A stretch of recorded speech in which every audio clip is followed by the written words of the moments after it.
Assalamualaikum warahmatullahi wabarakatuh. Perkenalkan, nama saya Ahmad Hoiruzak. Saya dari kelas KPI 5B PR. Sebagaimana yang ditugaskan oleh Bapak Zaki pada mata kuliah Islam dan Budaya Jawa, untuk membuat rangkuman mengenai beberapa materi yang sudah di-share dalam podcast. Pada mata kuliah Islam Budaya Jawa, sebagai dasar permulaan memasuki mata kuliah Islam Budaya Jawa, dulu Jawa kuno menganut animisme dan dinamisme.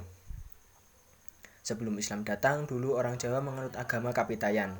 Kapitayan adalah ajaran yang sesembahan utama namanya Sang Hyang Taya, tokoh mitologinya adalah Semar.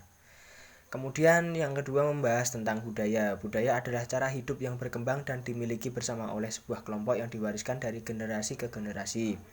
Di Jawa misalnya, Islam datang sebelum Wali Songo datang. Budaya Jawa lebih dikenal dengan percaya dengan ruh atau benda-benda dan juga percaya kepada orang-orang sakti.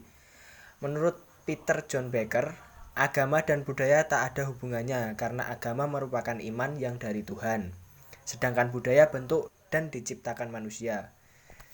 Islam menerima kebudayaan dalam pengertiannya budaya bentuk apapun Islam dapat masuk. Ini bentuk kelenturan Islam itu sendiri yang bisa ditempatkan dimanapun tanpa mengubah esensi agama Islam. Islam juga mengubah kebudayaan di mana sebuah kebudayaan yang menurut Islam kurang pas. Islam datang untuk merekonstruksi kebudayaan tersebut untuk lebih baik tanpa mengubah esensinya. Begitu pula Islam menolak kebudayaan yang bersifat merugikan seseorang menyikapi atau bersikap universal terhadap apa yang ia lihat terkait dengan perbedaan budaya antara satu sama lain dan arti ketika kita memegang kepercayaan dalam merefleksikan budaya Islam. Dengan caranya masing-masing dan tidak menyalahkan apabila orang lain berbeda dengan kita disebut dengan universalisme budaya Islam. Menurut Gus Dur, tumpang tindih antar agama dan budaya akan terjadi terus-menerus. Ini justru suatu proses yang memperkaya kehidupan dan membuatnya tidak gersang.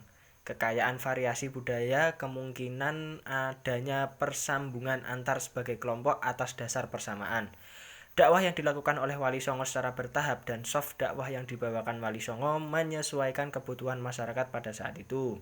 Dakwah dilakukan melalui kebudayaan seperti gamelan, wayang, dan lain-lain. Dalam penyebaran dakwah pun para wali juga mempunyai tugas masing-masing. Maksud dakwah yang Wali Songo lakukan adalah selaras dengan kebudayaan agar dapat dengan mudah diterima oleh masyarakat.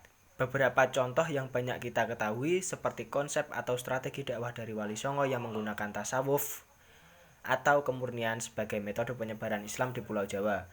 Dari situlah dapat diterima dengan tanpa ada paksaan karena sejatinya manusia yang mereka cari adalah kesejatian abadi di mana kesejatian ada dalam Tuhan.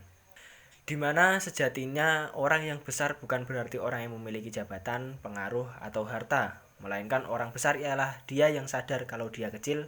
Seperti orang cerdas semakin tinggi ilmunya, maka ia menyadari bahwa ilmu yang dimiliki masih rendah.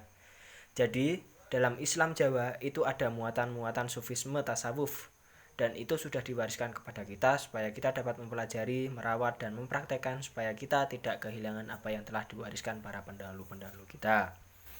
Sekian beberapa materi yang saya rangkum dari podcast Bapak Zaki. Wassalamualaikum warahmatullahi wabarakatuh.